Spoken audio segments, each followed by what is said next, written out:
Wanita dengan sejuta maaf, mungkin begitulah sebutan yang pantas untuk Dia Mirella. Tidak banyak artis kita yang memiliki kebesaran hati seperti dia. Seperti diketahui, suami dia, Muhammad Abdul Elif Ritonga atau biasa disapa EL, kembali dikabarkan menjalin cinta terlarang dengan seorang wanita bernama Ninda Rahayu. Kabar perselingkuhan EL ini mungkin bukan yang pertama didengar publik. Tahun lalu EL juga digosipkan memiliki wanita lain bernama Dian. Walau mengaku kecewa mendengar kabar perselingkuhan sang suami untuk kedua kalinya, toh dia tidak langsung percaya. Udah pasti.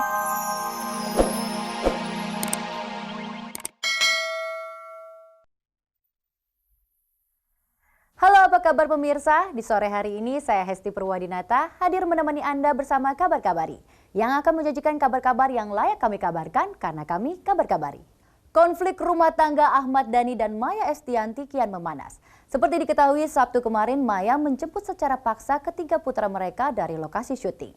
Maya pun menyebut-nyebut Dhani telah mengeksploitasi anak-anak mereka. Benarkah demikian? Langsung saja kita simak perkembangan kasusnya berikut ini.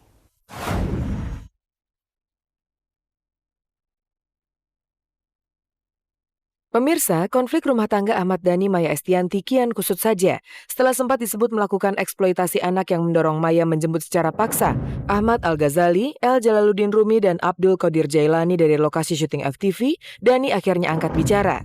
Secara tegas, Dhani membantah tudingan sang istri. Menurut Dhani, apa yang dituduhkan Maya sangat tidak berdasar. Apa yang dikatakan oleh Maya itu bahwa saya telah mempekerjakan anak secara paksa atau mengeksploitasi anak, ya itu menurut saya kok ragu itu pendapatnya Maya. Karena Maya itu jarang punya pendapat. Biasanya pendapatnya itu pendapat orang lain. Dalam hal ini mungkin dalam hal ini ya, mungkin ini pendapatnya salah satu pengacaranya Maya lah. Tapi mungkin pendapat yang saat ini salah satu pengacaranya Maya yang kurang pengalaman. Dhani membenarkan kalau si bungsu Dul baru sembuh dari sakit. Jadi sebagai seorang ayah, tidak mungkin dia memaksa anaknya berangkat ke lokasi syuting. Keberangkatan Dul diambil atas keputusan sendiri. Dhani sendiri baru mengetahui kalau Al, El, dan Dul berada di lokasi syuting saat dia masih berada di Surabaya. Jadi saya waktu sebelum berangkat ke Surabaya, saya tanya sama Dul sebelum berangkat, Dul, kamu sakit? Masih sakit? Enggak, ayah udah agak sembuh. Ya udah, kalau saya bilang sama Dul, kamu jangan syuting kalau kamu sakit ya. Maka dari itu di hari Minggu itu tidak ada jadwal syuting. Maka dari itu saya naik pesawat, turun ke Surabaya, saya telepon lagi Dul. Ternyata saya telepon Dul, syuting berangkat. Saya juga kaget. Loh Dul, kamu kok syuting Dul? Ya aku udah sembuh katanya. Oh ya udah kalau gitu, saya bisa diem aja. Sebagai ayah yang sangat dekat dengan ketiga anaknya, Dhani memang sangat menyayangkan aksi penjemputan paksa yang dilakukan Maya. Sikap otoriter yang ditunjukkan Maya di lokasi syuting sama sekali tidak menunjukkan keteduhan seorang ibu. Apa Maya nggak datang lalu dengan keibuan bertanya kepada anak-anak, Dul kamu sakit nggak? Atau Al kamu capek nggak? Masih mau syuting atau enggak? Gitu kan harusnya kan itu yang dilakukan pertama kali. Tidak datang langsung nyeret langsung pergi dibawa pulang gitu aja, itu namanya kan memaksakan kehendaknya Maya sendiri, bukan kehendaknya anak gitu loh. Berbeda dengan Maya yang mengaku ingin melindungi anaknya dari eksploitasi, Dhani justru mempertanyakan di manakah Maya berada ketika Al, El, dan Dul membutuhkan kehadirannya.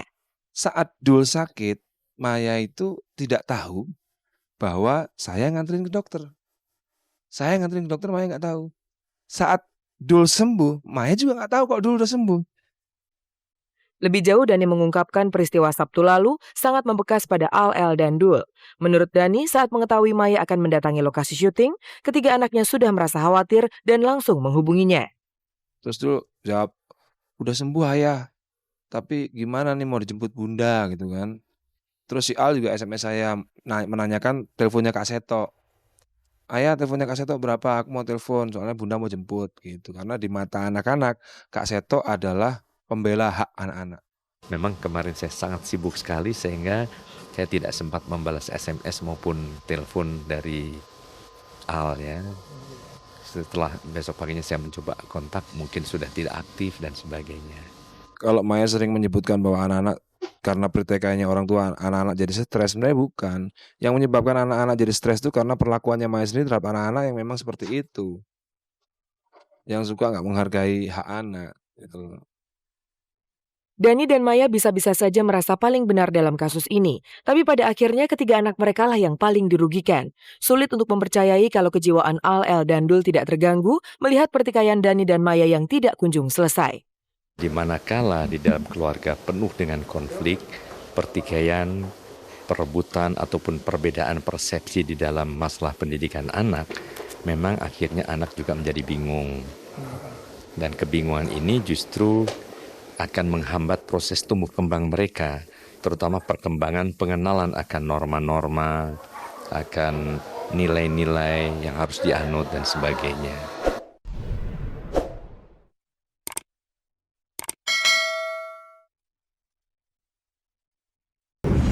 Penyanyi Dia Mirela kembali menghadapi cobaan berat dalam kehidupan rumah tangganya. Untuk kedua kalinya, El Ritonga sang suami dikabarkan menjalin cinta terlarang dengan wanita lain. Masih kuatkah Dia Mirela menghadapi kenyataan pahit ini?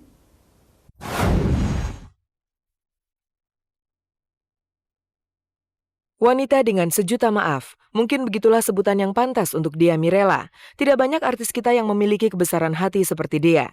Seperti diketahui, suami Dia, Muhammad Abdul Elif Ritonga atau biasa disapa EL, kembali dikabarkan menjalin cinta terlarang dengan seorang wanita bernama Ninda Rahayu. Kabar perselingkuhan EL ini mungkin bukan yang pertama didengar publik. Tahun lalu EL juga digosipkan memiliki wanita lain bernama Dian. Walau mengaku kecewa mendengar kabar perselingkuhan sang suami untuk kedua kalinya, toh dia tidak langsung percaya. Udah pasti kecewa ya, udah pasti kecewa. Tapi kan sekali lagi aku belum tahu itu benar apa enggak gitu kan. Karena aku belum pernah memergoki, aku cuma dengar-dengar aja gitu kan. Aku cuma dengar-dengar beritanya, dengar ada kabar seperti ini, ada kabar seperti itu. Konflik rumah tangga Dia EL memang cukup parah. Kedua pasangan ini sudah tidak lagi tinggal seatap sejak Ramadan lalu. EL pergi meninggalkan rumah dengan alasan ingin introspeksi diri. Meski terasa berat, dia memaklumi pilihan suami. Dia percaya hal itu dilakukan EL demi kebaikan rumah tangga mereka dan bukan karena adanya wanita idaman lain seperti yang gencar dikabarkan selama ini. Mungkin sulit bagi sebagian orang memahami sikap dia tadi, tapi begitulah dia. Sampai sekarang kan suamiku belum pulang. Dan aku juga nggak mau aku yang ngejar nanya bagaimana ini kok begini. Yang aku mau ya karena suamiku keluar dari rumah untuk introspeksi diri, aku tunggu di rumah, aku tunggu dia pulang untuk menjelaskan hasil introspeksinya seperti apa, untuk menjelaskan permasalahan yang sebenarnya. Pengertian dan maaf dia yang tidak pernah habis untuk EL sebenarnya sempat mengundang pertanyaan dari orang-orang sekitarnya. Tapi bagi dia, EL dan si kecil Melody Zahira Zelda Ritonga adalah dua hal terpenting dalam hidupnya.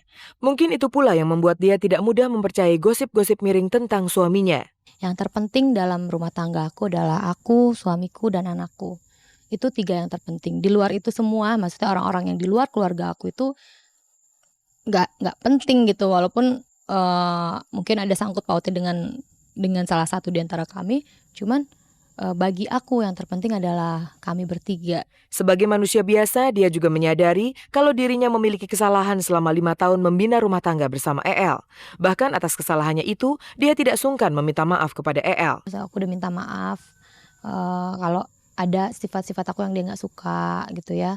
Ada beberapa yang dia nggak suka sifat aku dan aku bilang aku mau berubah. Aku bilang gitu, aku mau berubah untuk dia. Cuman itu juga tidak membantu dia untuk tetap pulang ke rumah. Lantas sampai kapan dia mampu bertahan untuk menghadapi kondisi rumah tangganya yang jauh dari kesan harmonis? Aku tidak memberi limit waktu ya, karena aku sih masih berharap bahwa apapun hasilnya itu tidak membawa dampak buruk buat kami.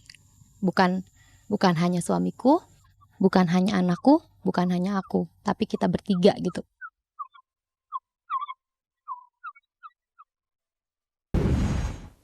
Tingkah pola selebriti selalu saja menarik untuk disimak. Ada saja kabar dan cerita menarik dari mereka. Salah satunya adalah kabar yang berikut ini. Pesinetron Yunik Priscilla banting tulang buat putri tunggalnya Arla Ailani Muhtar.